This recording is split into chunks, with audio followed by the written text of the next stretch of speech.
Shooting সেটে রেগে গিয়ে এবার কি কাণ্ড ঘটালো রানী। বর্তমানে তোমাদের রানীতে চলছে জমজমাট পর্ব। মা হওয়ার লড়াইয়ের পাশাপাশি নিজেকে প্রতিষ্ঠিত করতে চায় সে। এখন মন দিয়ে পড়াশোনা করছে সে, যদিও তার শত্রুর কোনো অভাব নেই।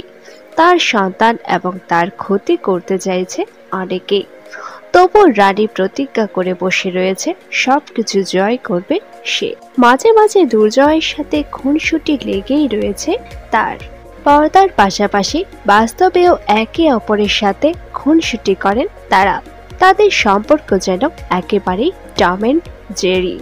আর মাঝে মাঝে বিশাল রেগে যান একে অপরের উপর। সম্প্রতি একটি ভিডিও ভাইরাল হয়েছে যেখানে রানীকে বেশ রেগে বেরিয়ে যেতে দেখা যাচ্ছে, যা দেখে দর্শকদের কপালে চিন্তার ভাঁজ। এবার কি রানী সত্যি সত্যি রাগ করে শুটিং সেট ছেড়ে বেরিয়ে যাচ্ছে? এমনটাই প্রশ্ন এসেছে অনেকের মনে। তবে সেই রকম কিছুই হচ্ছে না। এই ভাইরাল ক্লিপটি হলো তাদের শুটিং এরই একটি অংশ, যেখানে চরিত্রের খাতিরে রানীকে এইভাবে রেগে বেরিয়ে যেতে দেখা যাচ্ছে।